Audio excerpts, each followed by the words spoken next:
Need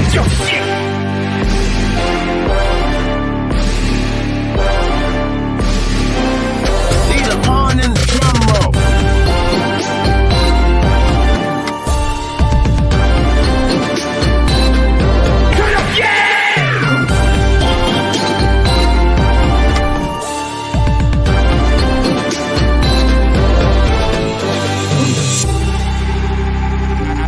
Never talk to them boys that sit on them benches. I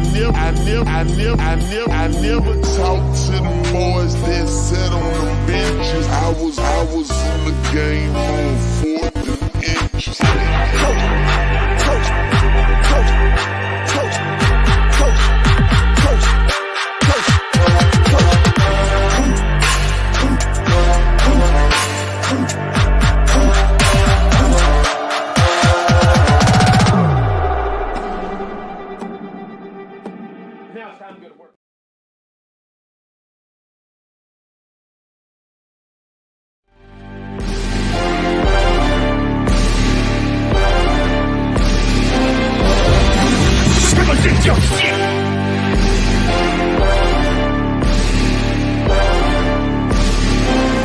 Need a horn and a drum roll.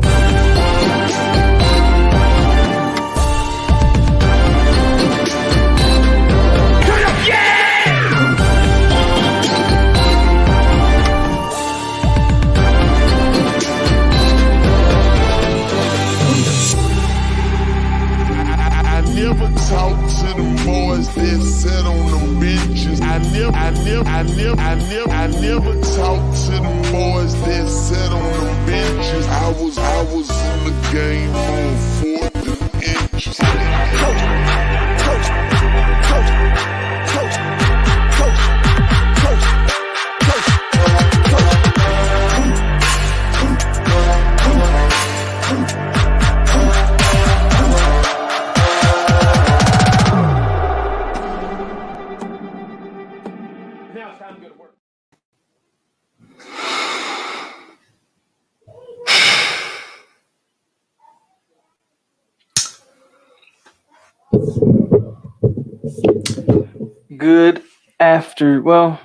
Good evening for most of you. Good afternoon for those of you, whether you're on Western time zone or like me, Hawaii time zone.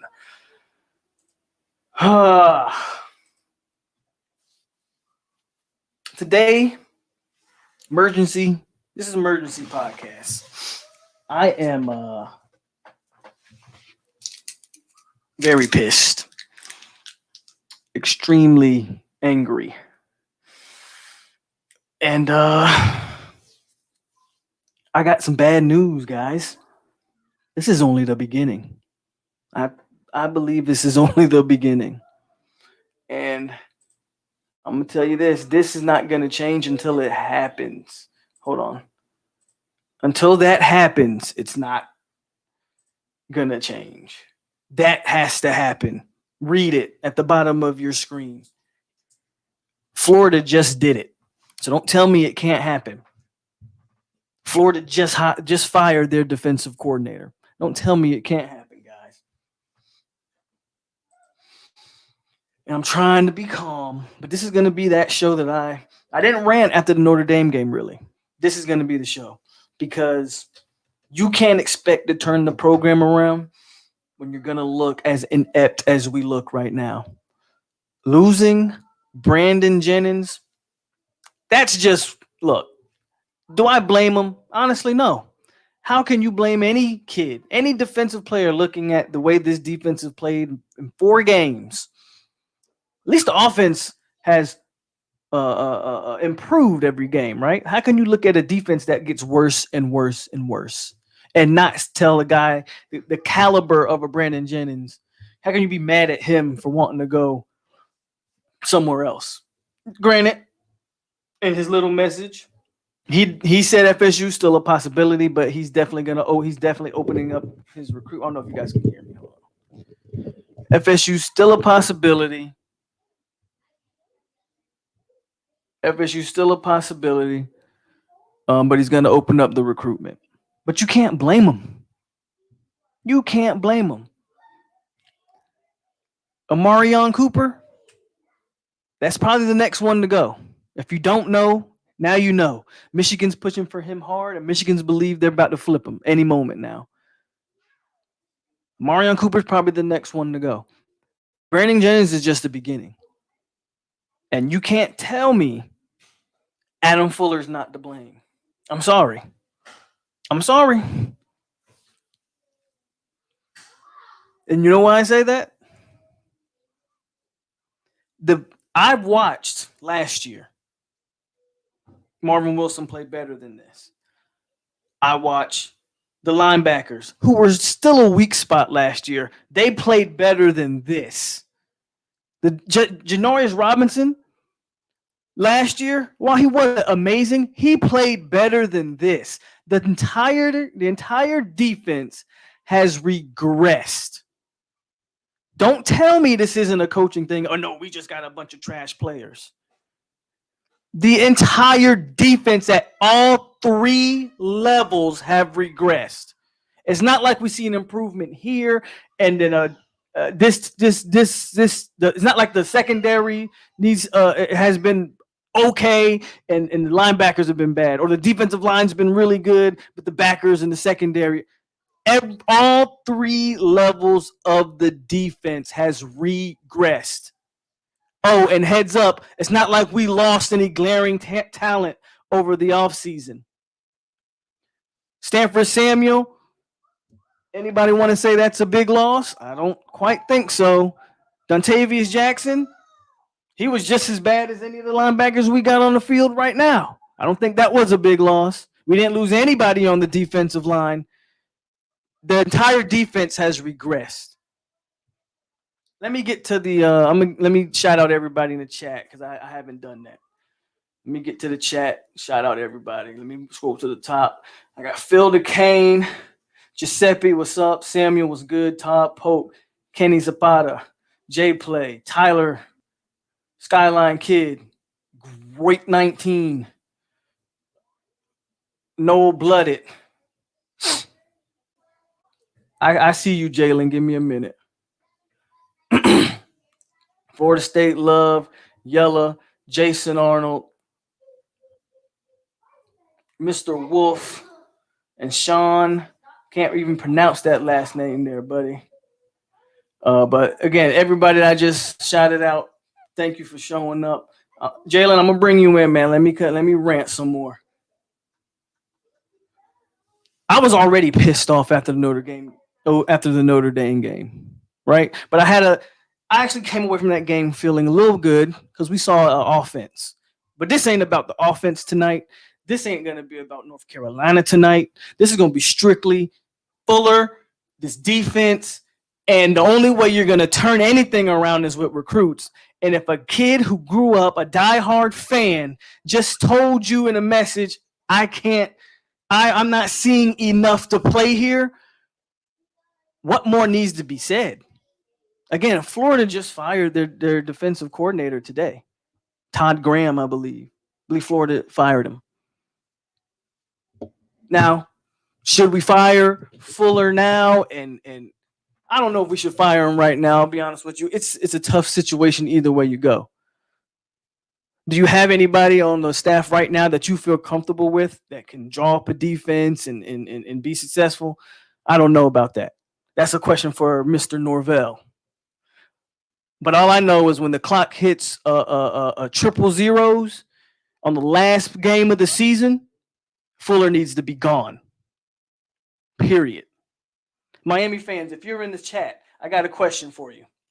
How many years, because if I'm not mistaken, didn't Enos only coach at Miami for 1 year before Manny Diaz made that switch? I could be wrong. Didn't Enos get fired after a year at Miami? Let me know. I'm almost positive he only coached a year at Miami and then they cut him off. Jason Arnold says yes. Phil DeCane says yes. So don't tell me, Florida State fans that want to come in here and defend Adam Fuller, don't tell me you can't make a change after 1 year and see immediate improvement with the right guy. You can. What about that Miami offense has been so drastically different personnel wise? Yes, they did get a quarterback. Got it. Outside of that, they're pretty much running the same personnel. Maybe even lost a few guys. Defensively, this team has regressed at all three levels. And we just lost our biggest recruit. We just lost a guy who's going to come in, play game. He was going to play game one, obviously. And he feels like he can't come here. It ain't obviously it's not about playing time.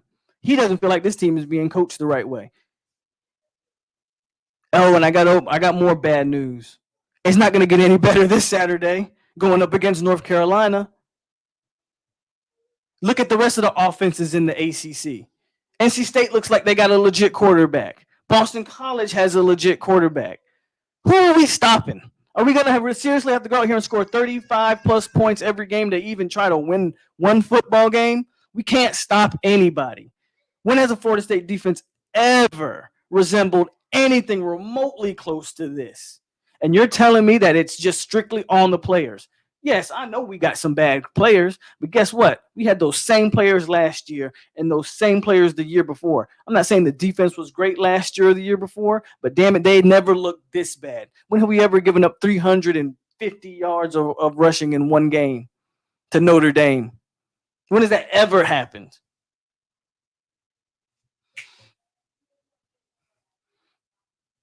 It hasn't. Now, I'm not saying the season as a whole, the season's not over. This isn't about the season being over. This is strictly about the recruiting impacts and the defense that needs, a miracle right now. There's still positives on the season, but again, that's offensively, and I ain't talking offense tonight.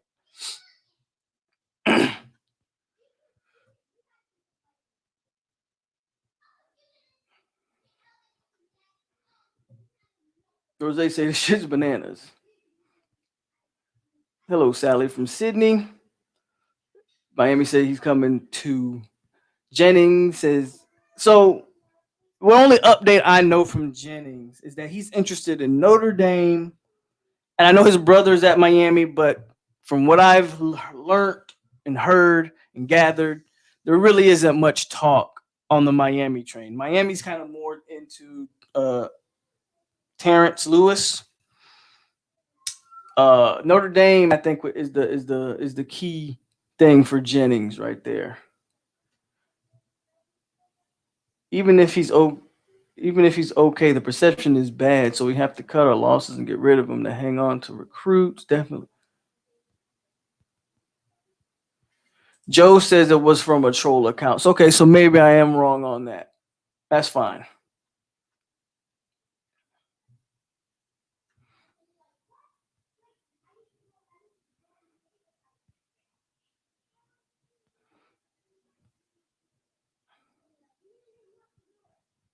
Chad, he said, yeah, it was fake. Marty was name account. Seahawk fan. Ken Norton fired and Quinn back. Both my teams, their fans crying like babies over D coordinators.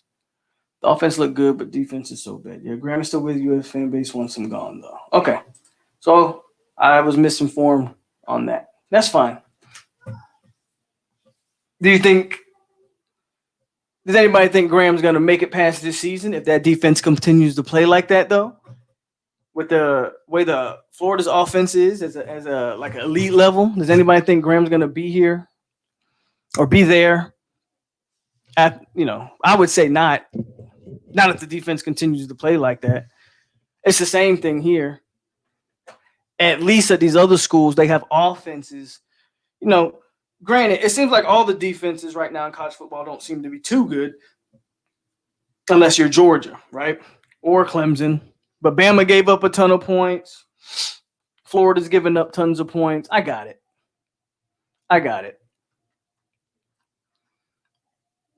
But damn it, I just want to be mad. We can't. Again, this is only the first domino. Jennings, Amarion Cooper is another one that you can expect a decommitment from soon. Oh, and any hope we had of Amarius Mims, because he's gonna commit on the 16th, which is like the end of this week. Any hopes you had of on Mims? Yeah, nah, you can forget that. Um, Mims ain't coming here. The other tight end we were targeting, I think River Helms. He just committed to Georgia Tech. You're gonna start seeing the repercussions in recruiting. The offense is only good. The offense is finally getting some type of traction. If your defense can't even be competent, they keep putting us on prime time, guys, and we keep getting embarrassed on prime time television. Now, granted, I don't think the Notre Dame game was an embarrassment. I will say that. I don't think the Notre Dame game was an embarrassment. That game is actually probably a lot closer than the score indicated. And the score, what did we lose by? I think 16 or something, right? Something like that. But that game was closer than the score. I think anybody who watched that game can say that. But now you're going in here to North Carolina. How many yards and how many points are we about to give up to North Carolina and Sam Howell? Put your score, put your predictions in the chat. We're easily going to give up over 500 yards. I can't sit here and tell you I have any faith in this defense going forward. And it's not. And now we're starting to lose recruits. And that was the one thing I was so worried about was the recruiting. And I felt like honestly FSU had done a decent job of recruiting really solid guys, right? Really guys that I felt like just really wanted, because Jennings was saying all the right things leading up to this, that he was solid, that he, Florida State 100% because that was his dream school growing up. But I would assume he had a talk with his father, or he had a talk with somebody, where there's a coach that he plays for in high school. He had a talk with an individual that told him, hey, I know your dream school is this, but don't you want to eventually get to the next level? Name a player on FSU's defense right now that's going to play at the next level. Maybe Asante Samuel. And again, he's an undersized corner. So while I think he'll get drafted, don't expect him to be drafted high. He's undersized. Name another one. Hamza, but Hamza's not playing right now, so I'm not going to count Hamza Nasruddin. Not none one of them backers are ever going to touch a NFL football.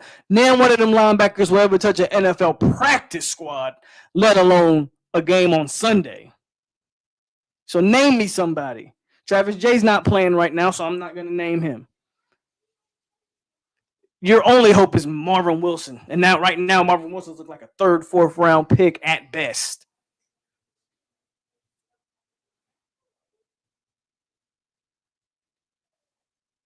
I forgot about Gaynor. If they would play Gaynor in more of his actual role as a pass rusher, yeah, I think Gaynor could probably make big money. But the way they're playing him now, he'll get drafted off his athleticism alone. But whatever. I'm going to bring Jalen in here and see what Jalen got to say. And if anybody else wants to come on here, it's going to be like an open forum tonight. If anybody else want to come on here and talk about this situation, I'm bringing Jalen on right now. What's going on? I agree with you. It's time for a change. After 4 games, you don't look. You want to have some like consistency, and you don't want to call a coach out after 4 games and go, "You got to be fired." Right? I get it, but when the level of incompetence you're seeing at all 3 levels of the defense, something has to give here. Something has to give, and it has more to do with, in my opinion, the staff, the way they're playing guys, the positions in which they're playing guys. Guess what, guys? Go back and watch that Notre Dame game. I saw Janoris Robinson, number 11. He dropped back into coverage again. How many times do we have to sit here and beg not to see that? Why are they dropping Janoris Robinson into zone coverage, but they continue to do it? So don't tell me it's just the players. The coaching staff obviously don't know how to utilize these guys. But go ahead, Jalen. Yeah, you are. Like that too. Of Janarius Robinson drop back coverage. He's a defensive lineman. That's not what a defensive lineman is supposed to do. They're supposed to get in that backfield and sack that quarterback. That's the main thing. That and I'm tired of Marvin just. I don't know. We projected like a first round last year, right? First round. Who, This man Marv? probably dropped all the way to like a fifth, fourth round pick, in my opinion. You want me to not be negative? What you want me to come in here and tell you that it's all rainbows and damn sunshine? Like, what do you mean not be negative? I don't come on here and blow smoke up anyone's ass. I've never done it and I'm not gonna do it. You come on here and when you listen to me, everything I tell you is the real deal. Everything I tell you is what's happening in real time. It's got nothing to do with being negative. This is facts. This is what's going on in the program right now. Just look, decommits, transfers, which I'm not too big on transfers. Those mean nothing to me because I feel like most of those guys who transferred weren't contributors anyway. I can be positive and talk all about the offense if you want me to, but that ain't what it's about tonight. The fact is the defense is an embarrassment. Yeah, that defense is terrible. When what's that guy's name we had last year? The black guy. Harlan Barnett. I would take him right now over anything Adam Fuller's doing. Like, you don't understand. Where college Adam Fuller come from? Where did he come from? He came, so he coached at Marshall, if I'm not mistaken, and then he was Norvell's DC last year at Memphis, and Norvell brought him over. Norvell, why did you bring him here? Why? Why did you bring him here? Because he ain't gonna be not. He, like you said, you're right. There's not a lot of judgment because it's only been 4 games. Things could change around. You never know. But at the same time, if I'm a coach and I'm realizing things aren't going as planned, something got to change. The only benefit I'll give Adam Fuller, he did try to do different things Saturday night. They did play a lot more man coverage, which we have all been calling for. Dang. They played a lot more man in that game. I felt like they should have blitzed more, but I've been saying that as well. He tried different things. I'll give him that. He really did try different things in the Notre Dame game. But it doesn't matter when you're playing guys in positions they shouldn't be played. So he tried some different things, but again, when you're dropping number 11, all 6'5", 260 pounds of them in space, when he's not a twitchy athlete and can't move like that, you're essentially just giving a free play to the offense. I would attack that side that he's zone coverage in all day. If he's not fast enough to react to any play on the ball. So when you're using people like that, when you're not using Gaynor to his strengths, when you're not using Woodbay to his strengths, I gotta get on the coaching staff for that. You know another guy who I ain't seen play in a little minute? Miko. Where has he been? Miko played last. Miko finally was healthy, and Miko did play Saturday, and that probably should be your cornerback duo going forward. Miko and Asante Samuel.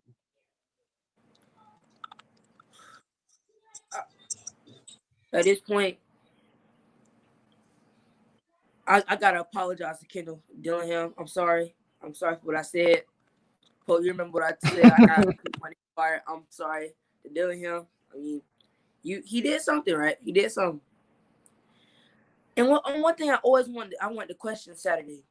Why didn't they try to play Chuba in the last couple seconds of the game so we can see what he can do? Because it didn't make sense, man. The game was out of hand. Do you really want to throw Chuba in there on a garbage time?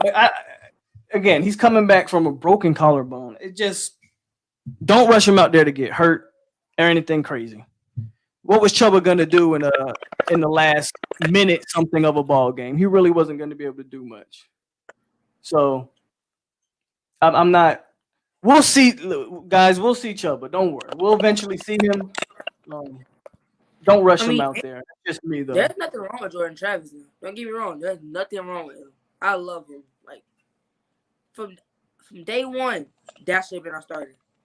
Besides starting Blackman, which I don't understand at all. What made you think Blackman was going to change over this weird turn of his offseason? What's it going to be the I same don't know Black? what. Yeah, it's the same Blackman. Ain't nothing going to But we change. moved on from Blackman, so I'm honestly not too worried about Blackman. This is all about defense, man, and like Skyline just said right here, and as I said, it's the same guys from last year on this defense. So don't. I hate when oh man, the defense. We just need some better players. We do need better players. I'm not gonna sit here and tell you we don't, but it should be better than this. Because even last year, when guys were playing in a 3-4 that they weren't recruited to play, and the coach didn't even know how to run the 3-4, they still look better than they do now. And Adam Fuller's running his defense. So don't tell me Adam Fuller's not the problem or one of the problems. He's one of the problems. It just is what it is. Because I watched a 3-4 a 3-4 team last year where with a defensive coordinator that didn't know how to coach a 3-4 play better football than they're doing this year with a coach running his defense and his system and his defensive play calls. So Adam Fuller, what is your excuse? And it ain't all about we just have bad players. We do have some. But every level's regressed. Marv doesn't even look like remotely the same dude we've seen the first 3 years of his career here. What happened? Don't give me a lack of an offseason in camp, because every team's dealt with that. Yeah, other teams' good players are showing up and making plays, so I don't want to hear, well, this staff didn't have a spring, and no one had a spring. No one had a regular offseason. And this staff ain't the only a year one staff in the country. They need to get, you're at Florida State. You need to get it together or you need to get the hell out. It just is what it is. Simple as that. Florida's defensive coordinator, on that hand, what you talking about earlier, if he does get fired now, I would rather take him over Fuller. Because I think in my honest opinion, he can coach in the ACC than the SEC, because SEC has a bunch of talent. From Bama, Carolina, every single team, SEC has talent. I would probably trade my defensive coordinator, Fuller, with Grantham. We probably do better we're doing now on defense, in my honest opinion. What I would hope happens is Falcons just fired their head coach. Apparently, he is like family to Norvell, like a brother-in-law or something like that. I don't know all the details. Guy used to coach at Florida. What the hell was his name? Dan Quinn. Yeah, Dan Quinn. I would that would be the guy that I would target. I don't think you're going to get Lanning from Georgia. I don't know why would you leave. I don't know why he would leave Georgia for just as elite as that. I mean, granted, if you're Lanning, maybe you do leave Georgia to make your own mark, because I think everybody kind of knows that's Kirby. Kirby Smart is the brainchild behind that Georgia defense, and that's pretty apparent. So maybe Lanning would try to venture out on his own and prove himself, but that's a tough situation to actually got to leave with that much talent over there. Charlie Strong is definitely another one that I would target. I just, and one thing I'll say is that I was definitely wrong about. I tried to give Fuller the benefit of the doubt coming into this season, because I felt like the Memphis team I watched last year, I swear that it was well coached. Guys looked like they were in the right spots. They just didn't have talent, I believe, defensively to make stops. I thought coming to Florida State, again, when you name some of the guys we have, are we uber talented across the board? No. But we have talent. We have more talent than Memphis, I promise you that. And he had a reputation for improving defenses. So I don't know what's going on here. I can't see what's going on here. What's up? Oh, that's my son. He said Landing isn't. Yeah, I mean, I wouldn't expect Landon to go anywhere. Why would you? Again, unless you want to lead, unless you want to try to make your own mark. Oh yeah, the other guy from South Carolina too, their head coach, Muschamp. They're trying to fire him, but he's a defensive coordinator type of guy. When he coached at Florida, no, matter of fact, Didn't Willie tried that? If I'm not mistaken, Willie tried that exact thing. Todd, he had Mickey Andrews as an advisor or whatever. So, is there a quick fix? No, there's not a quick fix. Unfortunately, for the remainder of the season, yeah, we got to come out here, man, and we just got to kind of hope that he can turn. If he can turn it around and see if it, look, if Adam Fuller comes out here and can completely turn this defense around within the next few games or by the end of the season, I'll sit here and I'll eat all words. I never have a problem coming on here telling you I'm wrong about my takes. It's not an issue for me. I hope I'm wrong. But as the defense continues to down the path that they're on, I'm talking about historically bad, expect more decommits. Just expect it. Dan Quinn might have already been told the job is if you want, because I know him and Norvell have some type of family connection. Or something. I think he would think it was like a groomsman in Norvell's wedding or something like that. They are close.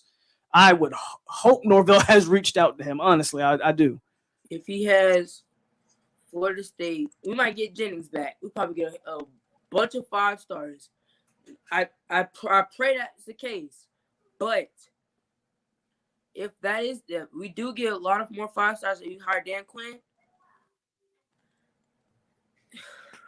there's nothing else to say.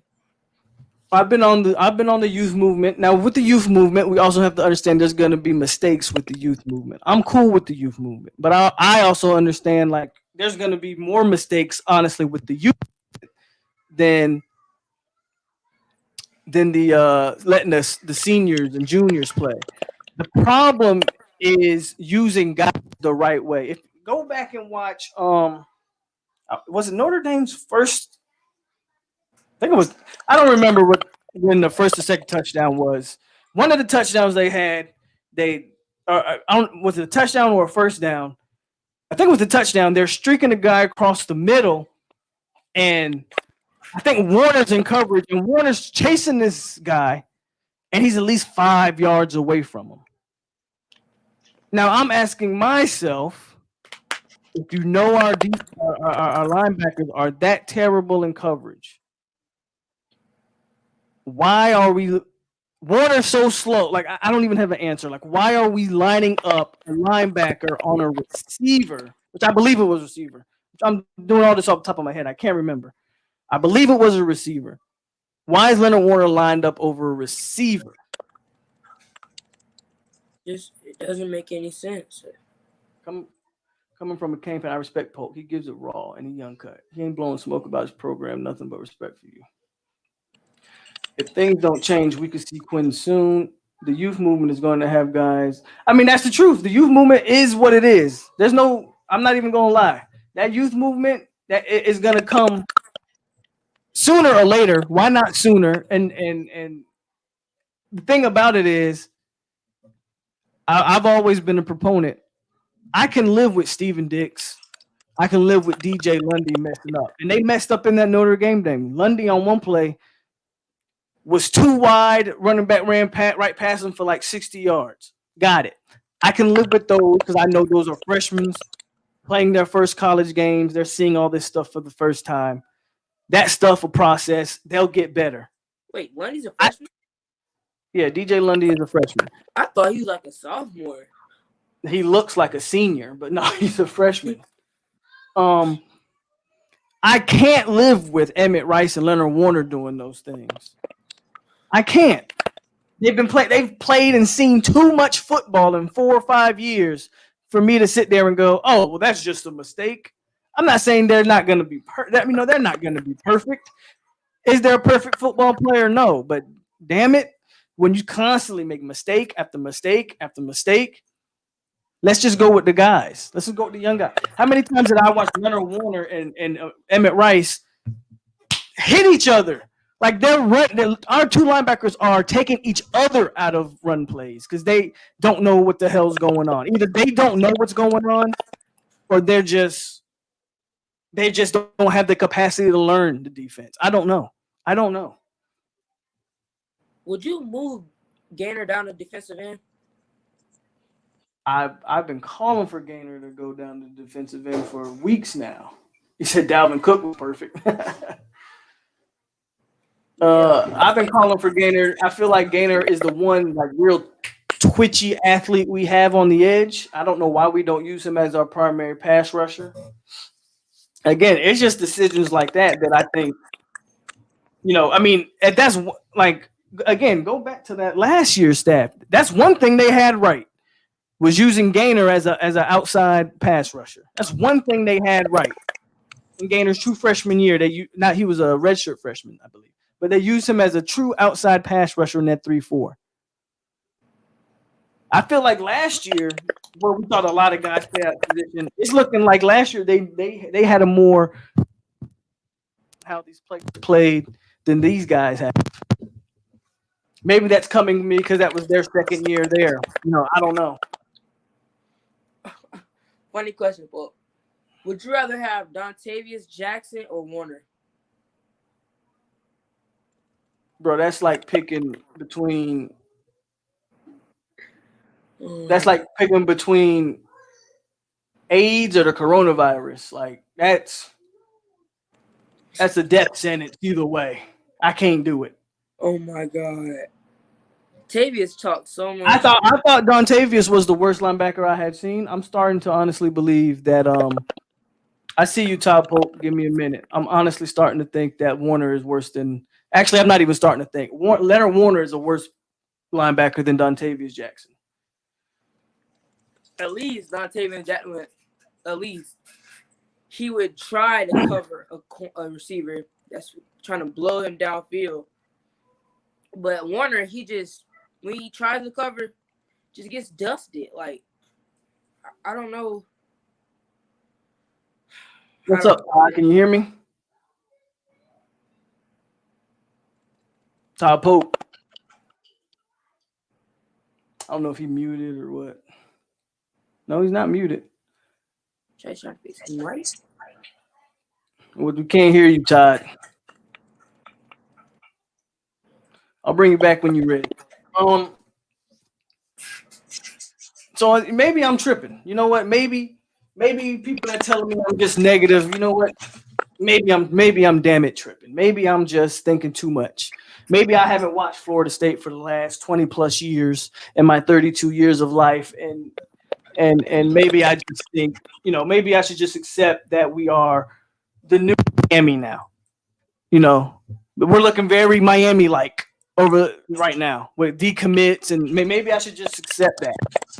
Maybe we're gonna go 10 years of being inept, or maybe I can sit here and say I don't accept that and demand some changes. I don't know.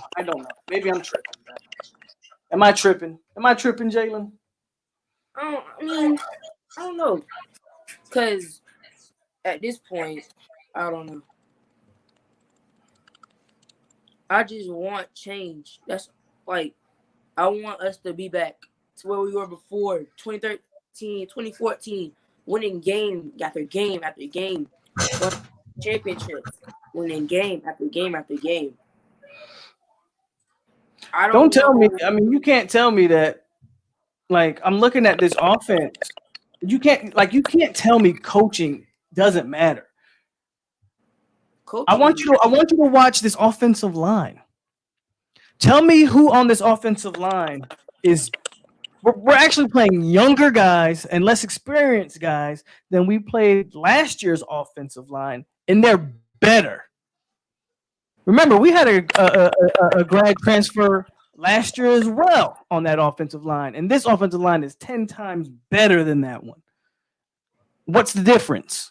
We're playing true freshmen, redshirt freshmen, one redshirt, a senior, and a sophomore on that offensive line. Very similar to last year. Oh, but the coaching is better. Atkins is showing his ass right now. Atkins is showing that he's probably not even going to be here for another 3 years because somebody's going to snatch him up quick, whether it's a head coach or something like that. Atkins is showing out. And Florida State should give that man as much money as he ever wants if they want to really keep him. So don't tell me coaching isn't an issue because I'm watching a defense being inept at every level. No improvement at any level. Instead, it's regressed across the board. How many games do you need to go to a bowl game this year? I think everybody's getting a bowl game regardless of wins and losses. Sorry. I think they announced that. Everybody goes to a bowl game. So, I mean, again, at least we'll go to a bowl game this year and whatever the case. It doesn't. None of that matters. Only thing that matters is, like, Brandon Jennings isn't decommitting because FSU lost. I want people to understand. And some of these guys that's going to decommit in the future, they're not decommitting because of L's. It's how you look when you lose. Who wants to play on the defense that gets gashed for 350 yards? Linebackers are constantly out of place, looking lost, running into each other. What linebacker wants to go play for something like that? If FSU goes out there and loses a hard-fought game where the defense makes some stops,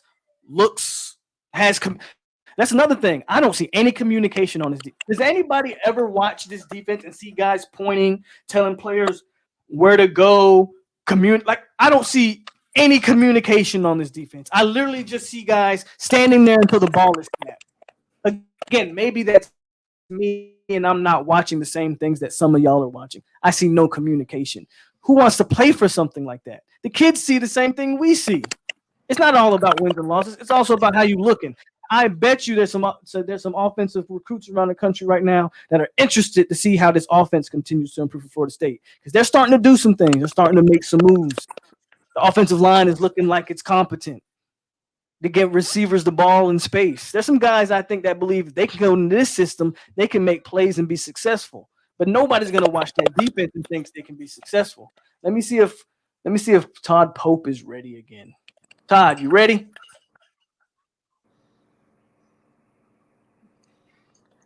Todd? You. Okay. Todd ain't ready. But yeah, there's this kid who goes to my high school now. He, after watching that West Name game, he's a senior.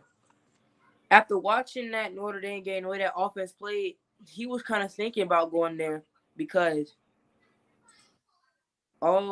just like everything, like the way they played against Notre Dame, they scored 26 points, right? 26 points. They felt that 2-point conversion. Mm-hmm. The way Tamarion Terry played that game, and I'm not talking about offense, but the way he played, I have not seen a receiver play that good since Tamarion Terry played last year. I haven't seen a receiver play that good as he played. Yeah, he played his best game. Some people are saying that was his best game as a Seminole, period. Just how hard he played, the level of focus he had, and I kind of agree. But Tyler's asking, could we even afford Dan Quinn? If they want him, they can afford him. I hate the narrative on Florida State that we can't afford guys. It was shown that they could afford to fire Taggart and pay him $20 million to go away. It's all about the boosters wanting to fork up the money. It's not that FSU don't have the money. It's that our boosters are cheap as hell. And when I say boosters, I mean our big time guys, our big fish in the pond. Those guys don't want to pay. So if they want him, they can get him. The question is, how bad do they really want him? The question is how dedicated is this FSU athletic department? How dedicated are they to winning? That becomes the question. He's going to get offers. Atkins is proving his worth 4 games into the season. I don't know. Yeah, everybody's in the bowl game. That unless that's changed since I heard it, but I believe everybody's going to a bowl game. We'll go up in another toilet bowl against some. I don't. Yeah, it's not going to D2 matter. team. Bowl game's not going to matter at this point. We definitely need to find. I would agree with that, Malik. We got to find a receiver outside of Terry. I don't think we miss Matthews though, because what plays did Matthews make in his time here in Florida State? You know, when you say maybe you just know DJ Matthews by name, but you can't tell me one great play DJ Matthews ever had in his 4 years here. So we don't miss Matthews. We just need someone to step up. It's like he missed him at like 2 or 3 plays. That one against Boston College, no lie, that was a good play. He made one in the bowl. Made one good catch in the bowl game. Another good play. Like that's really all I seen from him. I know you're a Clemson fan. I can tell you're a Clemson fan by your little Avi right there. But again, tell me what play has DJ Matthews ever made? That one against Boston College, that's really it.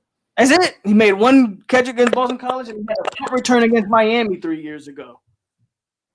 Go look at his numbers as a receiver. Pookie Wilson does everything DJ Matthews was doing. We need another big time threat. We need another big time threat, but DJ wasn't that. Yeah, Ontario stepped up though. He has stepped up. He is stepping up. The offense as a whole is starting to step up, and that's a positive to see. I just would love to see one player on defense, not named Asante Samuel, give a damn. And it sucks that we can't see Travis J or Hamson Nasruddin, because if we had those two at safety, they're an eraser for a lot of the mistakes. You wouldn't have Woodbay out there, and they are, especially Hamson Nasruddin. He erases a lot of mistakes by these linebackers. Go back and watch his film from last year. He erases a lot of mistakes, and it sucks not seeing him out there. It's a shame when my little brother can say his little league team can score 50 points on Florida State. You know how my little brother said we need Derwin. Yeah, of course we do. My little brother scored 50. You breaking up, Jalen. And you froze. You tell Jalen's breaking up, but here I'll see if you catch up, Jalen. I'm gonna mute you because you're breaking up. You're frozen on the screen.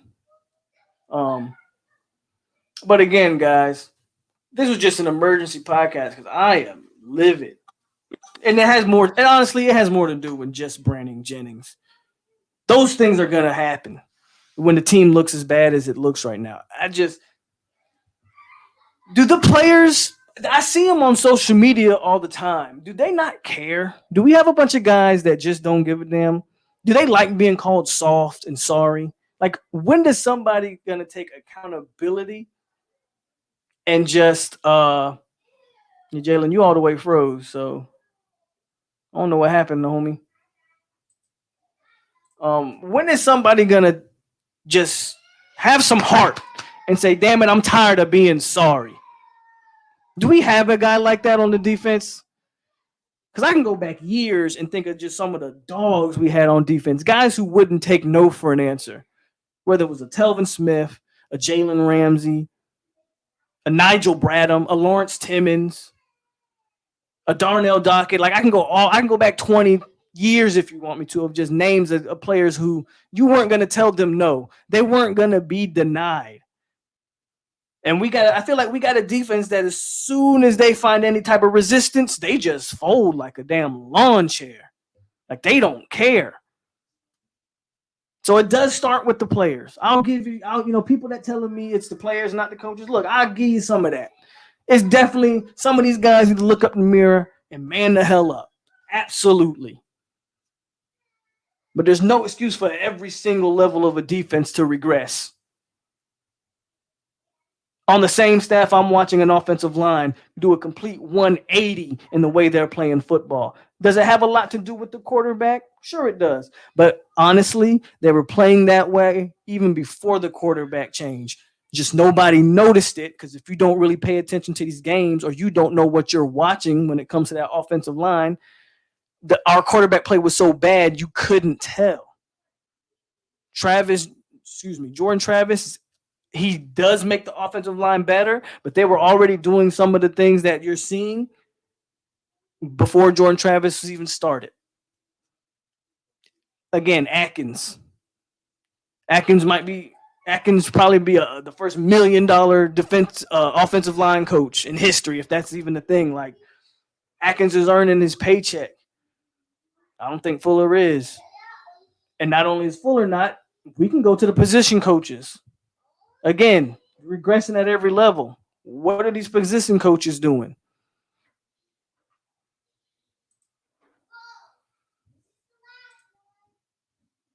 Timmy Jernigan. I could name a bunch, bro. But that's just me wasting time going over what was and not what is. Because what is not one dog on the defense. Again, unless you wear the number 26, I don't see a dog on this defense. And the only other dogs I think we have on the defense, they can't be healthy. They don't stay healthy. Tyler wanted to go over the depth chart. I was looking at it earlier. If I could find it as quick as I had it earlier. There wasn't a lot of changes on the depth chart from what I honestly just glanced at it. So I didn't feel like there was the biggest question on the depth chart for me for the last few weeks has always been Blackman. And now that I know Blackman's not on there, it is what it is. I'm scrolling. I had it up earlier. I just don't know where to find it.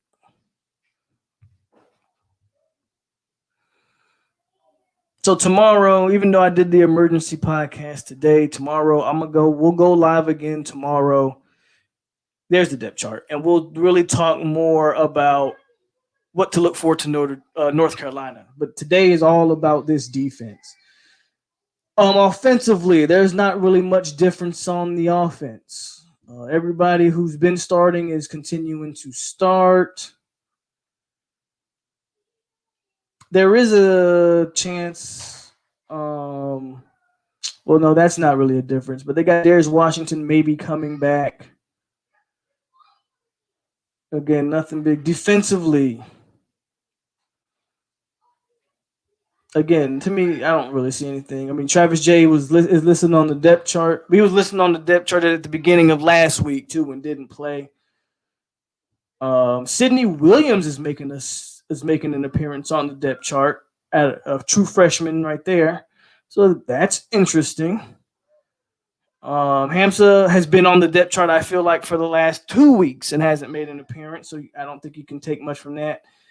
And then Miko Dotson is not even listed on the 2 deep this week. So for whatever reason, they keep running number 7 out there. And that's another guy. I am sick of seeing number 7. Jerry Jones and all his hype. Somebody want to tell me who the hell this kid is? Why he had all this hype? Somebody? Anybody? Because he ain't looking no better than Stanford Samuel III. What has Jerry Jones done to ever have gotten any of this hype? I'm tired of seeing number 7 out there.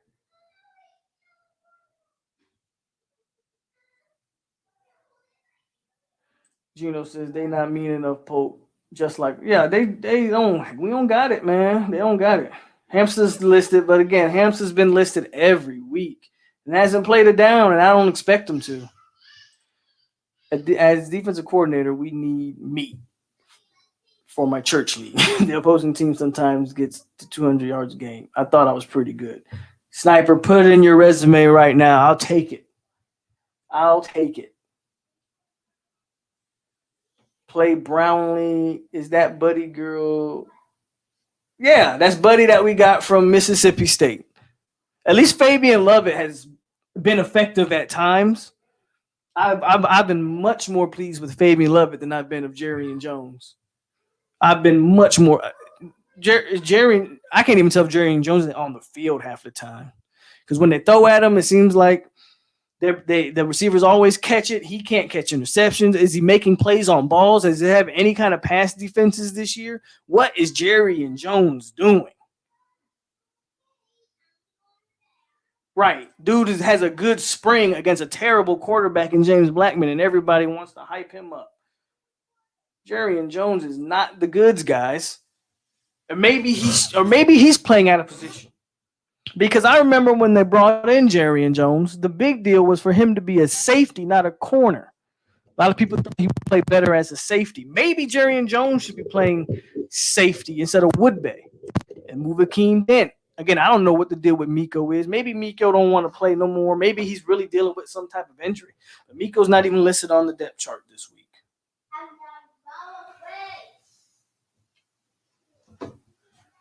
Out of all linebackers, I know Steven Dix the most because even when Dix makes mistakes, he definitely pops off the field for sure.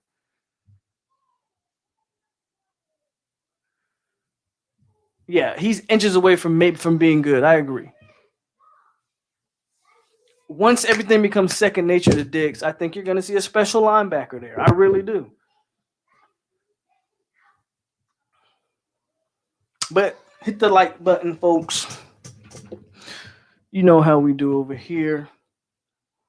I decided to do an emergency podcast today because I woke up and Brandon Jennings decided to, damn it, decommit. And again, I hate to keep saying it. Amarion Cooper might be the next one. That's the one where the rumor mill is real big on Amarion Cooper. Michigan is going for him heavy. And hey, could you blame Amarion Cooper for going somewhere else? I couldn't. So Michigan is looking like they're going to flip him. Luke Altmaier tweeted something today that is interesting. He tweeted today that they need to open up what is it calling it?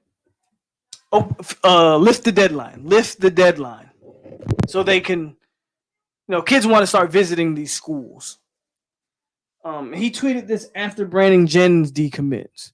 So take from that what you will. Again, I still think, even with him, even though God knows we need him, and I believe his relationship with Norvell and Dillingham is strong. I think there's some smoke there. And I think if you're Altmaier and you're looking at that way that Ole Miss offense is humming, you probably are really considering that. I don't think Mississippi State has much of a chance because I think Mike Leach is in over his head at the SEC level. You can't throw the ball 70 times in the SEC and expect to be competitive in that conference. They threw the ball 70 times against Kentucky, scored 2 points, and threw 6 interceptions.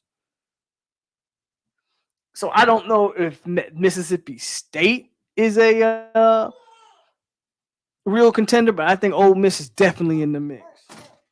Hey, man.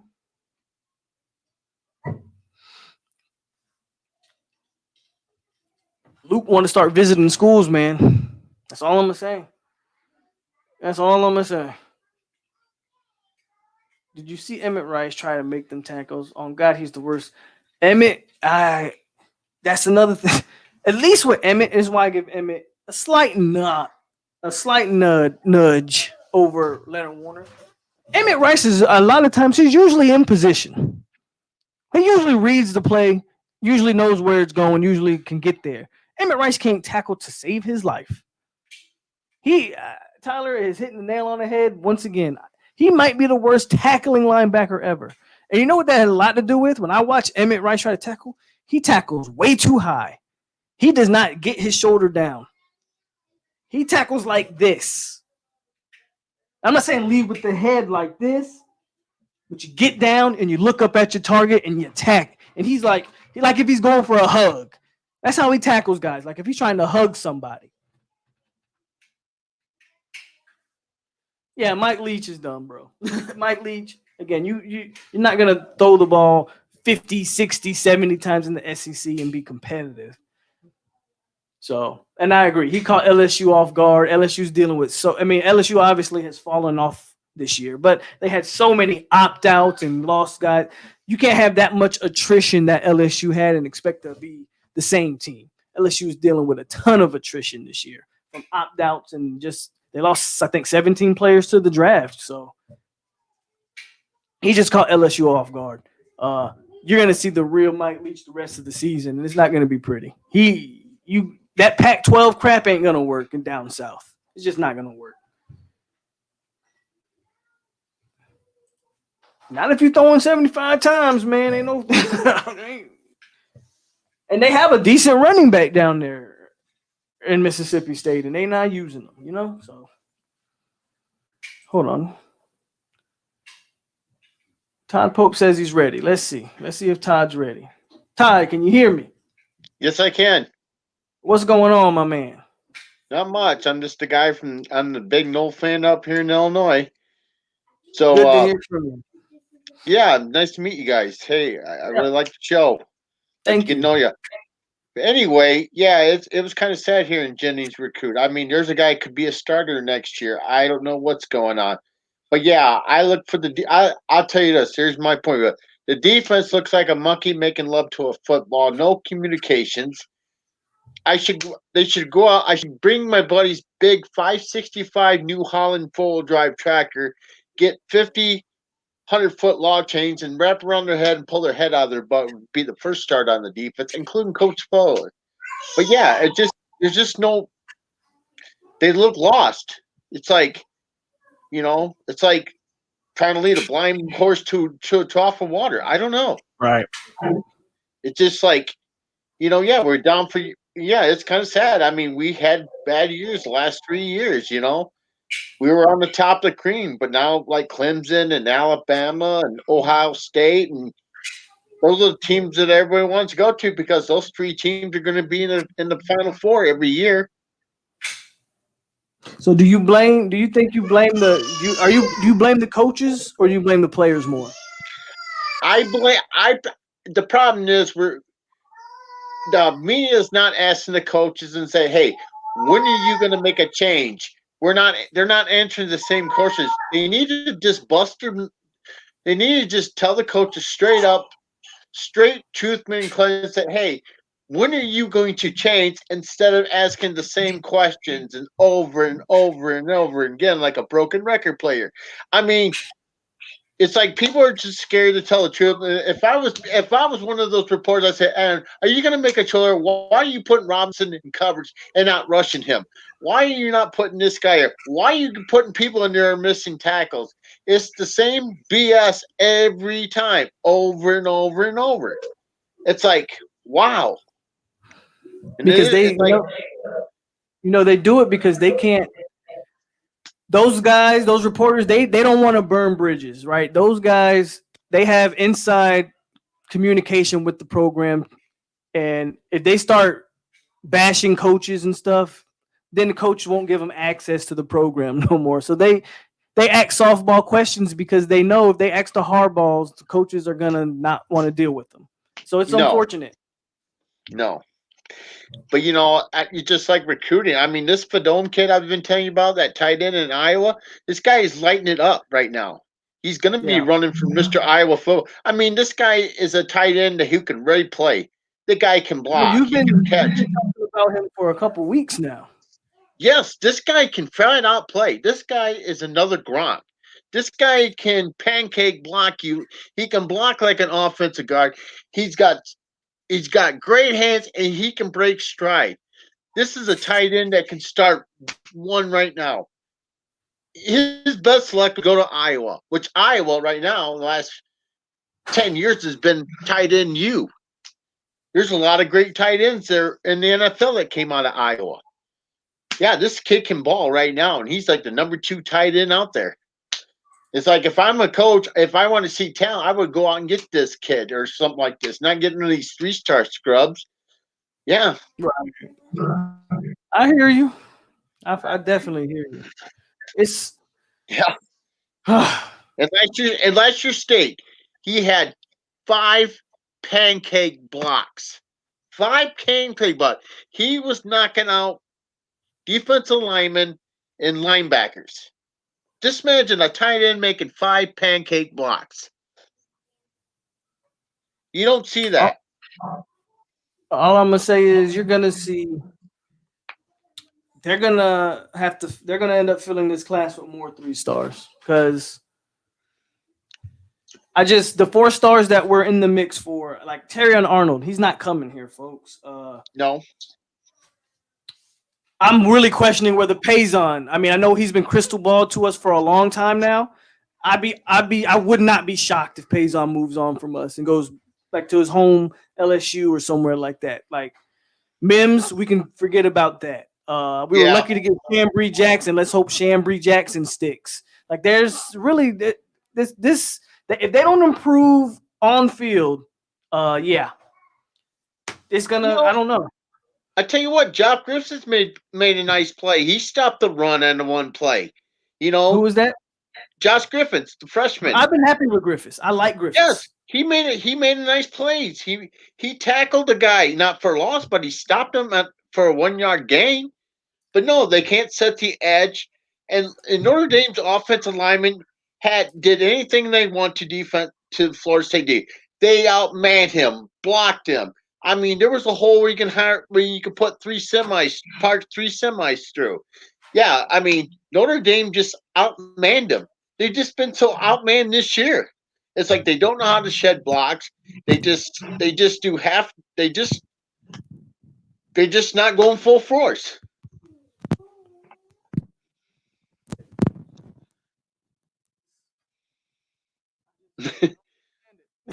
I'm at a loss for words. I really am.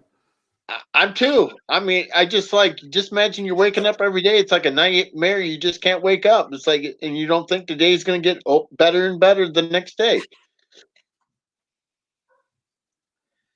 But I tell you what, I would love to dream to come down to Florida and watch a Florida State game with you. That would really be awesome. There would be no two things about it. That'd One be fun. day, once I get out of Hawaii. Oh, you're in Hawaii? Oh, you in service? Oh, yeah. Been a long day at Battery Factory today. But yeah, Marvin Wilson hasn't stepped up or nothing. I mean, nobody stepped up. All they are is just a bunch of sissy boys that just don't want to play. Tyler hits the nail on the head once again. Like, if you're Marvin Wilson, if you're Warren Thompson, I'm gonna put Warren Thompson in the same boat. And you this offseason you come out and you question coach's lies, tweeting things. If you damn sure come out and be a force to be reckoned with on the field, at least Marvin Wilson could say, "Hey, I'm doing my job. The coaching is just bad." Marvin can't even say that. Marvin is the part of the problem is everybody knows. You're not showing up. How does Warren Thompson catch one? Warren Thompson's caught what, 1 or 2 balls this year? Yeah, he's dropped a bunch, and he's dropped more than he's caught this year. Think about it. But you were the first one. People say my mic got low. Hold on. That's fine. Can you hear me? Yeah, I hear you fine. Okay. I lost myself. Okay, yeah. Warren Thompson wants to call out coaching staff. Well, you should come out and you should play better. I don't know. The problem is that these kids got it so easy now. They just don't want to be disciplined. They think they know it all, and they don't know crap. That's the problem is. It's like the problem is with the defense right now. I'll just say this straight. Here's my quote. They didn't fall through the stupid tree. They just got dragged through the entire dumbass force. And that's what the hell's going on right now with the defenses, the defensive coach, and everything. There's my quote right there, and I'll say it right there.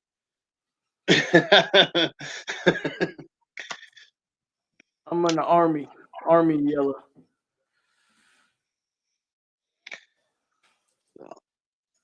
But yeah, man, it's definitely good to hear from some of the fans. It's the first time having you on the show, Todd. So anytime, you're always welcome.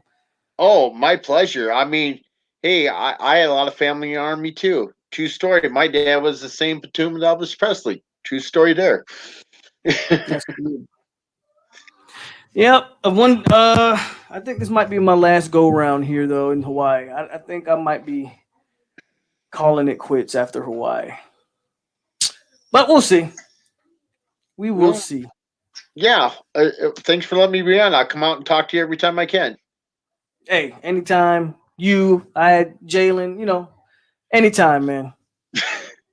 I'm just the guy who just tells it straight to the point, and I bet you a lot of people are laughing. I don't care. But it's Man, what really gets me. I thought you had some good insight. I mean, that's Yeah, what it's all but you know about, what? man. Yeah, but what's really funny is like all these Maya fans and Uncle Lou from and all these other fans from different teams are so curious about what's going on in our program, and it really tickles me to death. Say that again. I said it's weird. Like I have seen videos from Uncle Lou, that big fan from Georgia, some of the Miami Canes, the Clemson fans, like these other teams that are all concerned about downplaying this all-time playoff like Florida State, and it really tickles me that why does these people care about our program when their Well, program? I can't speak for everybody, right? To be fair to like an Uncle Lou, he covers all of college football. I know he's a Okay, I Georgia didn't know. fan. I know he's a Georgia fan, but he does stuff on every team. So I'm not gonna like say Uncle Lou's just targeting Florida State because he goes at every team that messes up. Like that's just his thing. Okay, I didn't know. I didn't know.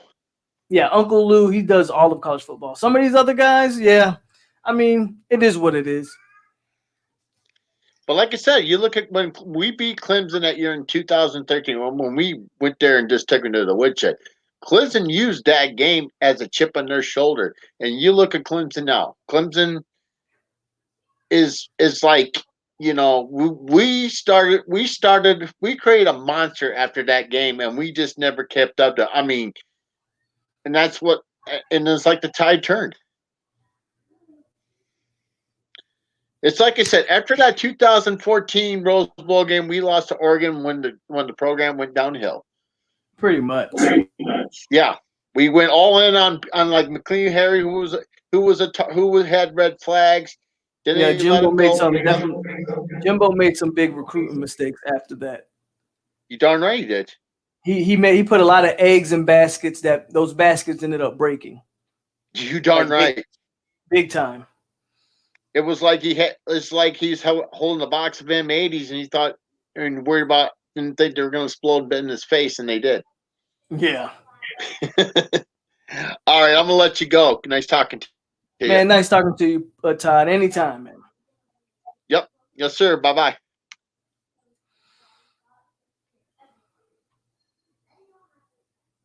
We have years of film on some of these guys on defense. Our defensive line is absolutely no reason. That's what I said Saturday night, and I'm gonna continue to preach that. Anybody that wants to tell me we just have a bunch of bad players and it's not the coaching and the coaching isn't the issue.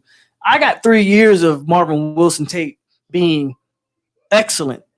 I got years of Corey Durden. While Corey Durden has been inconsistent, I have tape on Corey Durden being explosive. I got tape on Robert Cooper being a run stuffer in the middle and dominating guards and centers. Like I got tape on that. And nobody's playing up to that tape. Did everybody else in the country just get vastly better and our guys get really bad? Like somebody has to answer those questions. It's not just the players. Yes, we do have some. It's a healthy mix of players and coaches.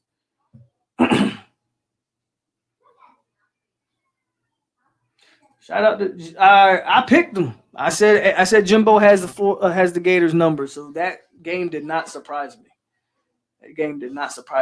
I still think we'll bounce back. Well, we have to improve on the field to bounce back. Now, I'm excited of this offense. I still think, again, the offensive side of the ball is making all the right strides. We finally got a quarterback. We got a competent offensive line. We need to find some more receivers outside of Terry, so we'll see what happens there. See if they can build on that. Give you a minute, Phil. I'll bring you in here in a second. they need to involve the tight end game more. There's still offense is growing, but at least we see the improvement, right?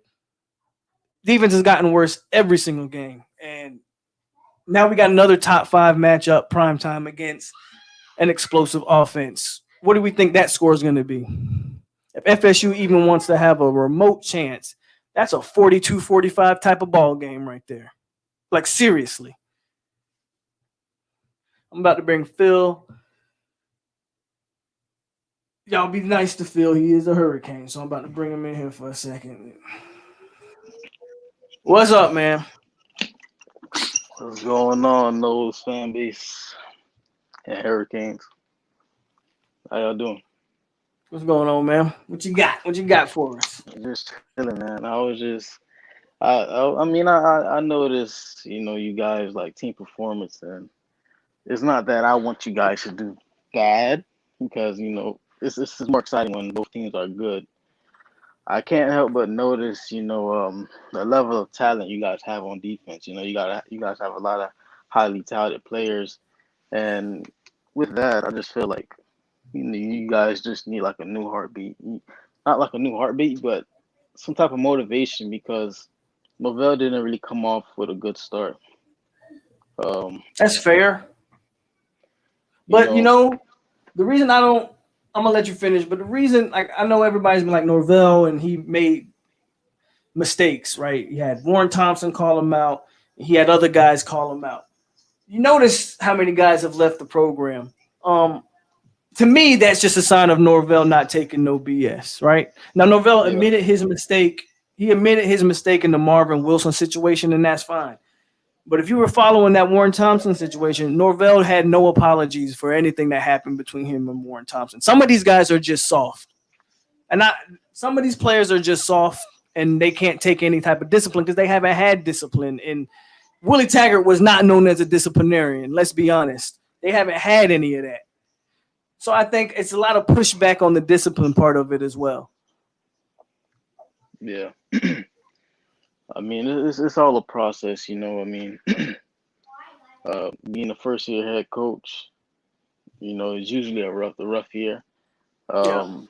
You got to just struggle before you elevate. Ross said that, but um, I feel like I don't know, like it's gonna take a lot in order for you guys to snap out of it.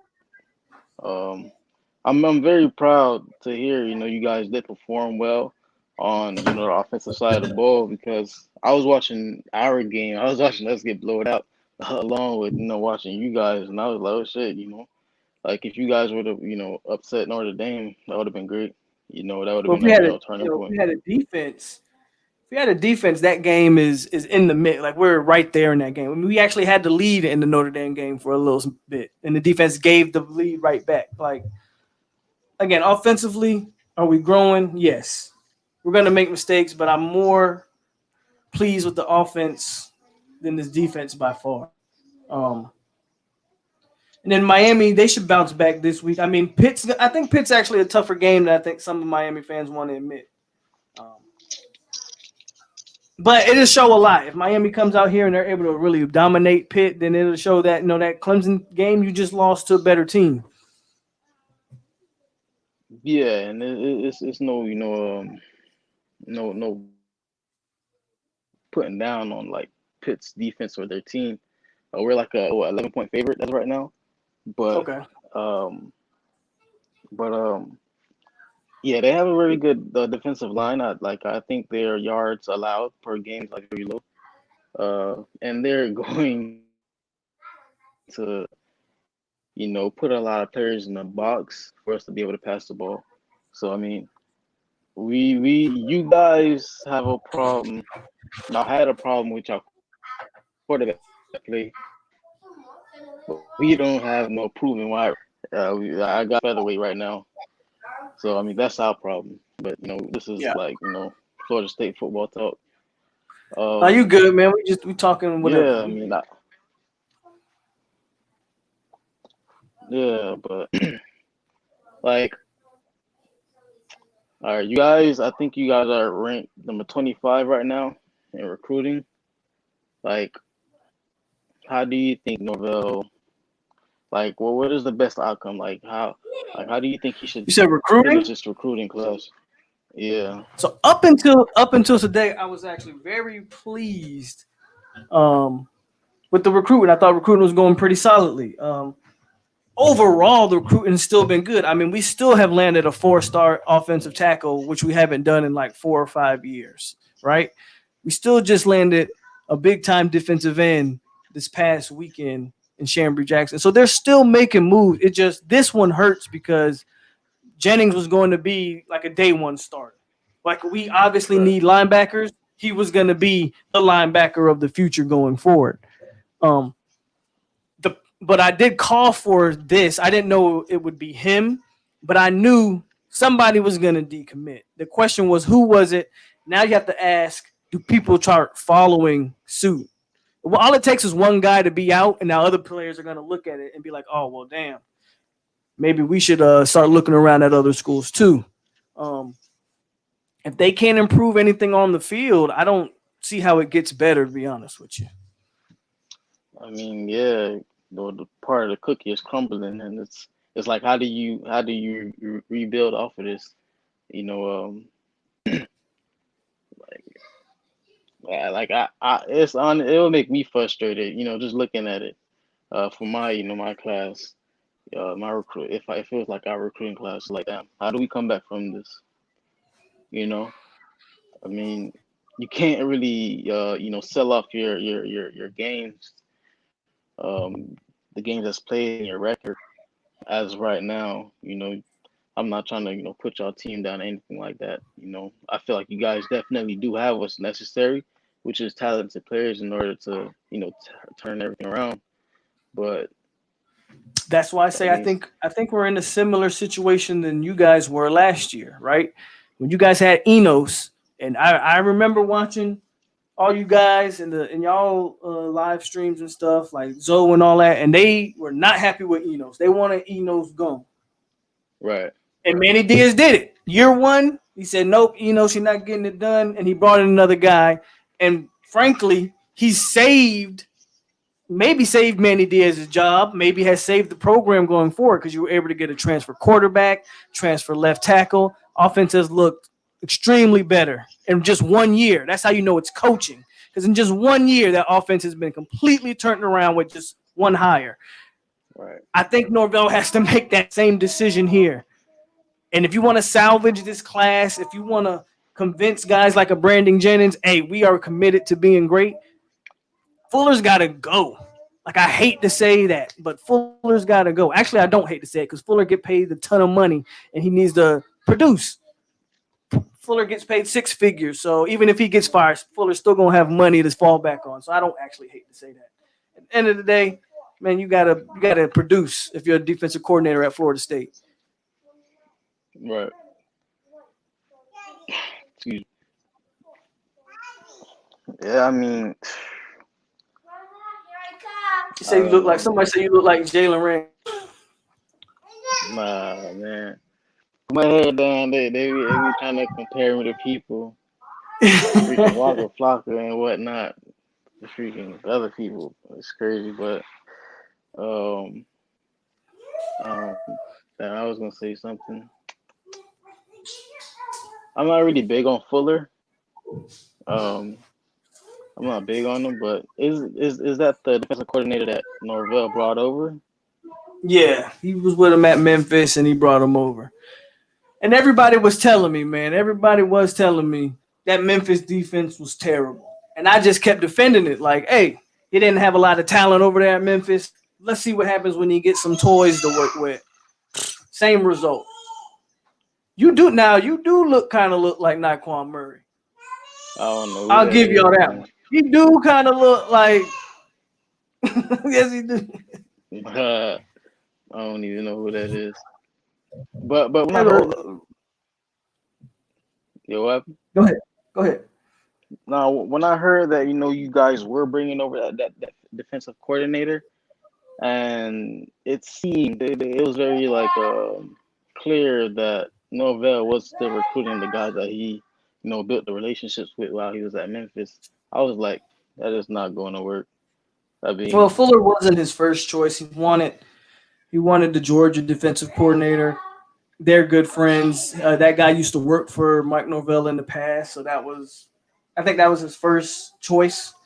It's tough. It's gonna be tough to pull a Georgia defensive coordinator from Georgia. So yeah, oh he had to yeah. go with Adam Fuller. Um, but yeah, I mean, you definitely could find some hidden gems when it comes to 3 stars, and people say don't always follow the stars, but um, they have that. hmm No, go ahead. Go ahead. they're ranked, that for a reason. Like I had commented, I said Griffiths is I honestly been impressed with him. I mean, the dudes from IMG Academy, they develop the kids well, and I feel like he will give Miami some type of headache moving forward for the next years to come. Um, and you guys do have bright spots on y'all defense. Jordan Travis J. I feel like he's an asshole for trying to take off Mike Harley's head in the end zone, but I mean, he's aggressive and I feel like he'll try But to set the but tone. that's what we need though. Yeah, yeah, Like we need some attitude. We need some guys who give a damn about winning and losing. You know what I mean? Um, it's okay to have some 3 stars, but you can't build. Not FSU can't build a program on 3 stars. You just can't do right. it. It's okay Yeah, to have some 3 stars, develop them, and then they can turn out to be great. Some of the best players have used to be 3 stars. I got it, but you can't sustain a program off of 3 stars. It can't happen that way. and that's kind of the difference. I mean, we both, FSU and Miami, had a 6-7 season last year, and I mean, we had a good recruiting class along with some key coach hires, and our freshmen are contributing into our our team right now. They're playing well, and the same is going along for you guys. But in order to build an empire, I mean, in order for you guys to be able to snap out of this, I mean, I feel like you really have like good energy. Like come in. I don't know what it's gonna take, but you guys have a rough schedule. I don't think you guys completely believe in Fuller. You know, it's just hard, and it's not It's like you just have a coach's. you Huh? can't tell me like you because it's not just me, right? It's not just like the places like a War Chant or a Tomahawk Nation, even like places like a ESPN, like every major sporting, whatever you want to call them, publication, whatever. Every major sporting site thought FSU's defense would be the strength of this team. So that means anybody who thought they knew anything about football looked at the defense and said, okay, the offense is going to struggle because they still have James Blackman as quarterback. The offensive line is still suspect. But that Right. defense is bringing back almost every starter on the defensive line that we think is like they're bringing back all these pieces on defense. The defenses will carry this team until the offense comes around. And it's been completely the opposite. So that to me, that's just coaching.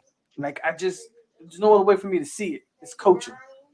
Most definitely. I mean, Asante Samuel's from where I'm from. He's from Broward County, Yeah. and best believe, we support the guys that's from down here. Like there had to be something in the mix because you guys definitely do have the talent. If they were to just be able to just play ball, you know, I feel like their talent alone would have been able to help them. But to recap off the game that we had US FSU versus Miami. You guys only rushed 3 defensive linemen and had a lot of people in the secondary. And I know we gave you guys a lot of headaches. I mean, shit. If I was FSU, I would have been punching the air also. But shit, like that really, you really look at the coaching, and It's just a lot of shit that I noticed. Norvell not being there. Um, Yeah, Mark. I think that did have some impact because the offenses look better since he's been back from COVID. So that did, did it have a Yeah, man. 42-point impact? No, but it had. I think it would have had some impact if we had him there. And then after the game, um, there was Warchant was having an interview like outside of our stadium, and they were saying, "Oh, we can't exactly trust Mike Norvell because he's lying." It, it's like you don't. That's not even helping the program. You know, Right. like if I was a recruit, if I was a student athlete, I'm gonna take notice to all of that. And I'm gonna be like, damn, I wouldn't want to, gamble my future at this school. So I never, I'm no coach or anything like that. I'm no analyst or anything like that. But I hope you guys will turn things around. I don't know exactly what it's gonna take, but just keep moving forward. If you, I know you definitely would like to, put a word out to those student athletes on FSU roster. You'd be like, keep working hard and giving advice. But shit, only thing that we can do is watch from the side, and hope things change. I'm a UM fan, but I love college football. Period. Yeah. Yeah. I mean, Tay bring up a good point. Like, look at Fuller's resume up until the Florida State job. Wagner, Assumption, Richmond, Marshall, and Memphis, and somehow you the defensive coordinator at Florida State. His resume didn't even warrant that hire. I get why Norvell did it because he couldn't get his guy, and it was an easy guy to bring on from Memphis. But yeah, in hindsight, yeah, Fuller shouldn't be here. Um, I noticed, Mike Norvell having to take a pay cut, like more Yeah, so I at think the a beginning of the lot of season. universities are doing that. Yeah. Because they can't fill out stadiums, so a lot of the coaches had to take a pay cut. It wasn't just Mike Norvell. Leonard Hamilton's doing it, and I know other universities are doing it too. Again, I mean, I didn't hear of us doing it, but it may have I been don't know if Miami's doing it, but I know other universities are doing it. all right. But I mean, yeah, I'm pulling for you guys. I mean, hopefully, I mean, it's clear, it's evident that you guys need some new coaches in there, especially on the defensive side. But yeah, uh, uh, 41, 42, 43. That's so fast, I mean, Well, I appreciate it, Phil, man. there ain't no Like problem. I always, just, always yeah, come in here and talk your talk. there ain't no problem, man. I'll be talking shit when I'm in the chat. But yeah, man. I mean, yeah, y'all be good. Y'all be easy, and y'all, it's all about the you. Yeah, And no. Okay. yeah. Bye. All right, Yeah. Phil.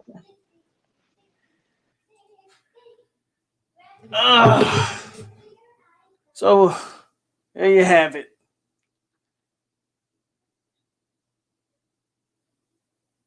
Catching up on some of the comments, guys. Yeah, people said Norvell was just trying to give dude a chance. I get that too, and like Space Ghost said, he's a buddy system. He was obviously cheap. I mean, if you couldn't get Norvell's first option, I get it. So it was cheap to go after Fuller, but at the end of the day, man, he just look at the resume. He just didn't have the resume to be here. I got to keep going back. Look at that resume. Wagner, like Richmond, like yeah, that resume is not the business.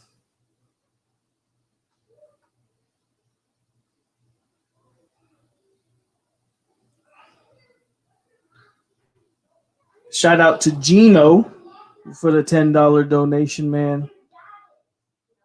Thank you, sir.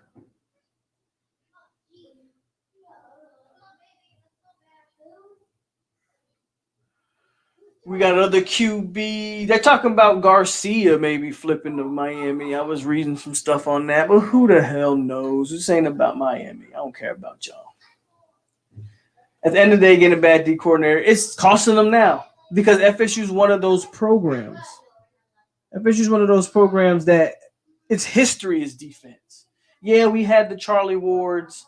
Yeah, we had the P Dubs, the GOAT behind me. Yeah, we had the Dalvin Cooks and the Jameis Winstons. But we also have prime time. Wadsworth, Brooks, Marvin Jones, Shade Tree, like Terrell Buckley. Like the defensive players is what built this university. It was built this. You can't put this type of defensive product out on the field. You can't do it. It's going to cost him. If he doesn't make a change, it's going to cost him. If Norvell doesn't change sooner or later, absolutely, Pat. At the end of the day, getting a bad defensive coordinator is going to cost him because this isn't Oregon. And I'm not throwing shots at Oregon. Oregon is a program known for offense. This isn't that. We're not that. Yes, we've had Heisman winners at offense, obviously.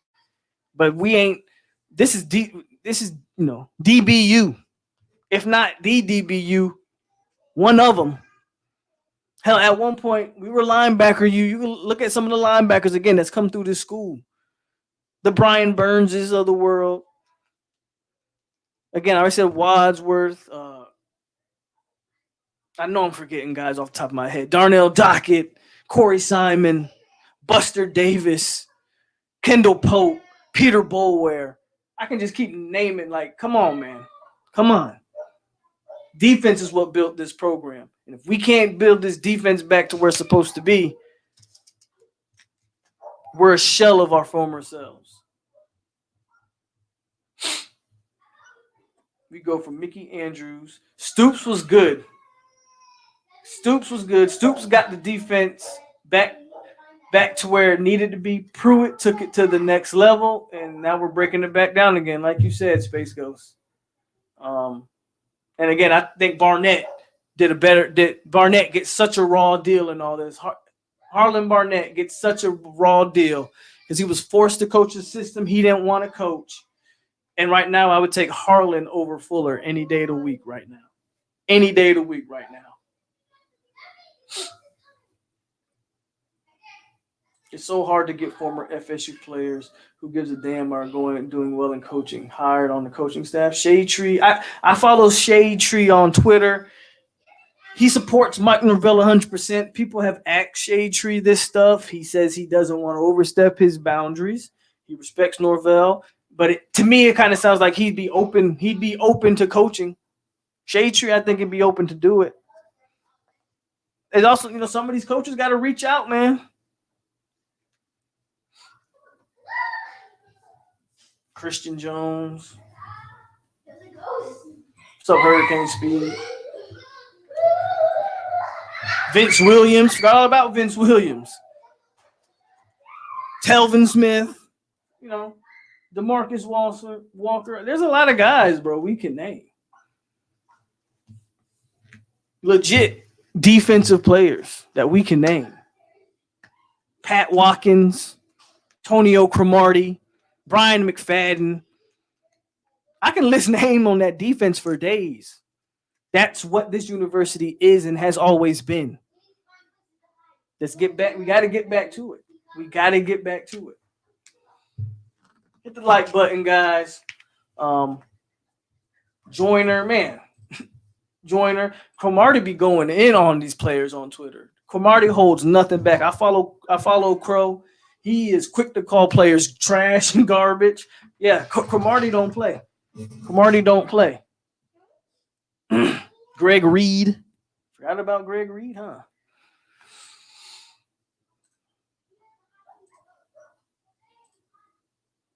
It's an open forum tonight, man. Anybody want to hop in here and talk? They talk. air their grievances or just talk about any other thing going on in college football, that's all good. I think I'm done ranting. I've got it all out my system, so I feel a lot better now. If you guys can't tell, but it's still early, so we still cooking. So Fuller's got to fix the problem. At the end of the day, Fuller's got to fix it, and if he can turn it around, maybe we give him maybe he gets another season. I just don't see. I don't see where he turns it around at. Is my thing.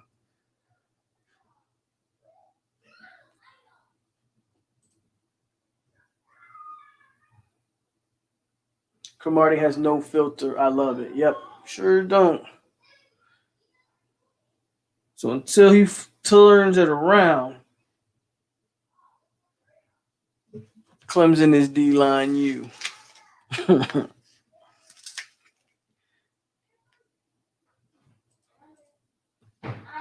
Clemson's got a good recent trend of defensive linemen. They do have a good recent trend of some of those guys.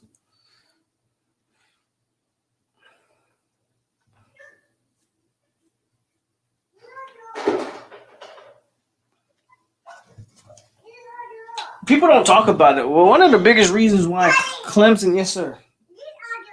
Okay. One of the biggest reasons why Clemson is where they are, it has a lot to do with the fact that the university dedicated so much money into that football organization finally, right?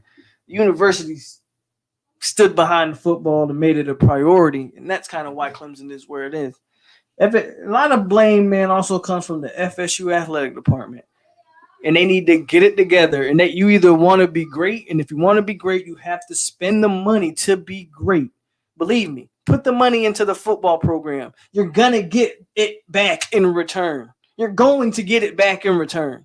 Now, the people maybe donating money might not get that money back in return. But the university as a whole will get the revenue back if they're willing to spend the money. The athletic department has to make a conscious decision and dedicate themselves to being great. If you're not going to spend the money to being great, then maybe FSU can have a great season here or there, but there's no way they can consistently compete with some of these great programs.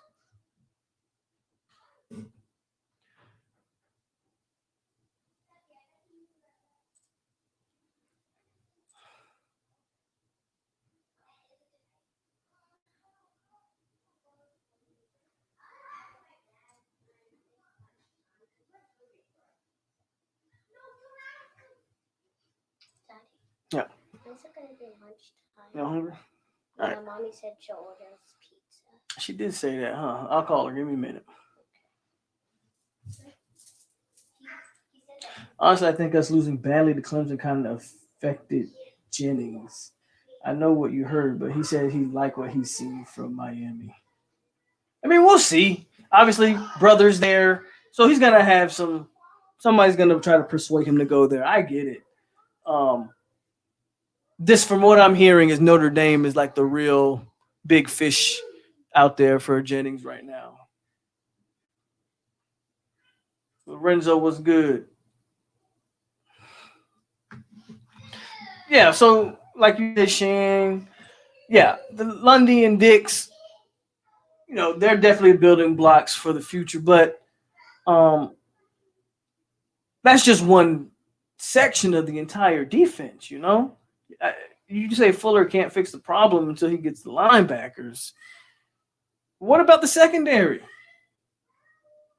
Fuller's also supposed to be a defensive back coach. So what about the secondary? Like, you know how every coach has their specialty? Like Nick Saban's a defensive mind, but he's a DB coach. Pruitt, same thing, defensive mind, but a DB coach. Well, Adam Fuller is supposed to be the same type of deal. Supposed to be. So what about those guys? Why haven't we seen at least, I could get with that narrative, right? That if Fuller just needs better linebacking play. If the defensive backs were playing amazing football right now, I can get with that. If the defensive line was doing their job, I could get with that. Again, 3 levels of the defense and regression at all 3 levels is a coaching. It's it's a coaching thing for me. Tay says Fuller a linebacker. I thought I heard he was a DB, but I could be wrong, Tay. And that's even worse. And if that's the case, if linebackers is Adam Fuller's specialty, then well, I'll be damned. I'll be damned.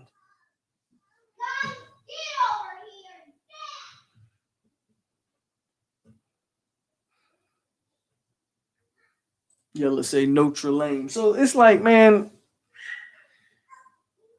I don't know. I'm just seeing too much again, and the communication on defense is non-existent. It's non-existent. No one's telling anybody where to line up, who to cover. If a switch, if they try to do those rub routes, who to switch, how to switch, who I'm gonna take, they're not doing any of that on defense. Nobody's communicating on defense. All that starts with coaching, in my opinion. We can talk about bad play all we want. Yeah, there's plenty of bad play. Don't get me wrong. But there's just a lot of things they're doing defensively that don't even make sense. And I told y'all, I said, if I ever see number 11 drop back in coverage again, I was done. Well, I'm done. Why they continue to want to put Janoris Robinson in the zone is it's beyond. It's like telling your offensive lineman go run a fly route. Go run a go route at 6'5", 320. Just go run a go route. We'll get you the ball. Like, it's idiotic, right? See how dumb that sounds? You use your guys in the best positions. We got a 6'5". Again, it's not like he's 6'5", 260, and he's twitchy, and he's athletic, and he can move, and he can bend, and he can sideline to sideline. It's not like he's Jadeveon Clowney or something. He's nothing like that. And that's how they're using him in that manner. You know what I mean? So a good secondary is only as good as the front seven. I'm speaking the run game because that's where we get killed. That's true. Your secondary is only going to can only cover, no matter how good it is, it can only cover for so long. But that doesn't negate,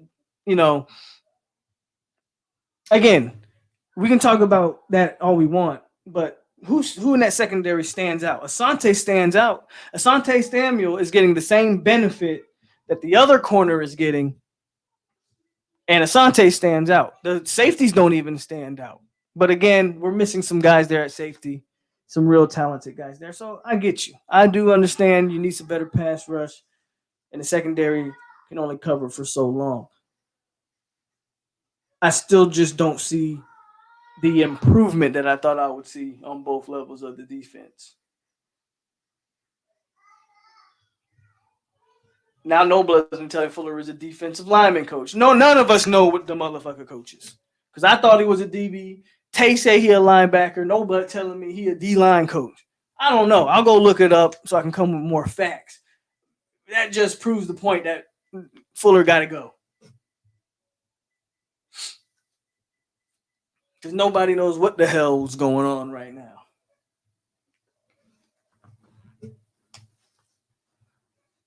I swear I heard he was a defensive backs coach, though.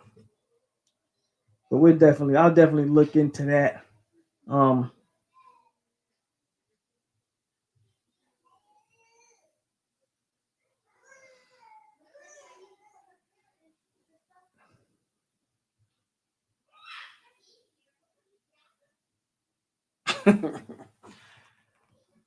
And that is it for tonight, guys. I'm going to go feed these bad kids. They is getting on my nerves.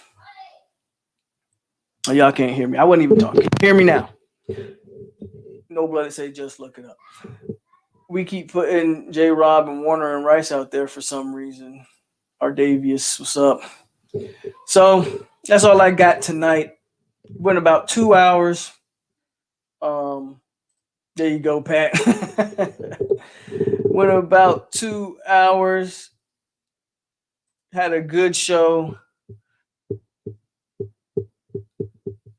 Got some new guys on the show. Had Todd make his first appearance. Phil DeCane. Again, people are this was an open forum show, so y'all was welcome. Jalen was on here tonight.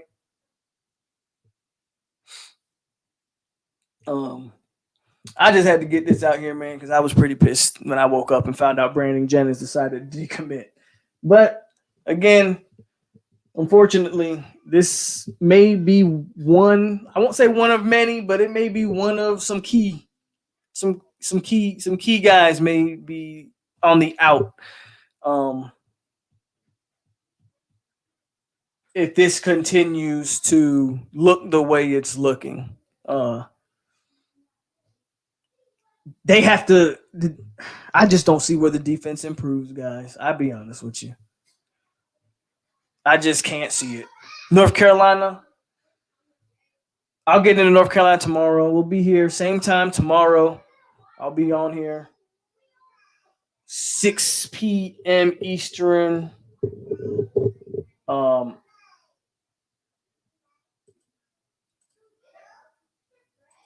Kusami was the one actually who broke the news to me this morning. Shout out to Kusami Hayes. I wake up, I check my Twitter, and Kasami's like, yo, look at this shit. I'm like, what is this? Sure enough, I go check Brandon Jennings' Instagram, and he posts this message, bro. Shout out to Kasami for shooting me that information this morning. Oh, man. But as always, guys, hit that like button, comment, subscribe, and share. 3 to 4 year rebuild. I'm sticking to that narrative because it just looks like that's what it is. We are in some dark days. I never thought. Marvin Jones. Raymond, he coming. Don't even speak that foolishness. Baby Shade Tree is coming. Baby Tree is coming. And he's damn good over there too. At American Heritage, I think he plays at in South Florida. He's coming. Man, Phil, get out of here. Marvin Jones Jr. is gonna be a no, just like his pops. He ain't going to Miami. And he damn good too. So don't speak that crap yet. But I hear you. You say if this continues, we got to show improvement. Got to continue to show some type of improvement on that defensive line. Yeah, he's at American Heritage. That's what I thought. And he's good. He's really good, and he's just gonna get better because he's still growing and all of that. I think we can beat him too. I think we can outside of Clemson. I think we got a shot at everybody left on this schedule, Kusami. I really do. We're gonna have to score points. Again, that's going to be a 40 to 45 game or something like that. Like it's going to have to be that. But I think we will be fine. Do y'all think y'all keep the two? We'll see. The Hunter, what's his name? I forget his name. Kid out of Georgia, I believe, 5-star defensive back. I mean, look, that's a long way away. I can't put too much into that because we still have a whole nother season before that kid even commits. If you turn it around in 1 year and the defense actually looks like it's a good defense next year, yeah, I think we can keep them. So who knows? But the defense can't get any worse. Travis Hunter, right? The defense can't get any worse, and it's all uphill from here, guys. Defensively, again, offensively, we know what we got. We'll get more into that offense tomorrow. We're gonna look at some North Carolina stuff, my predictions on that game tomorrow. But today I just really wanted to get my grievances out on this defense and this decommitment and maybe the decommitments to come. But again, I think tonight was a damn good show. Thanks everybody who tuned in. Shout out to Phil DeCane. Shout out to Todd Pope. Shout out to Gino for the cash donation. Shout out to Jalen the King for coming in here. Kusami Hayes for breaking the news to me. Everybody who contributes, like Tyler, Raymond. Shout out to everybody, man. It's your boy Pope. And as always, stay classy, Seminoles. And we out here. I'll see you guys tomorrow. Same time, same place. 863 Seminole TV. We out here, baby.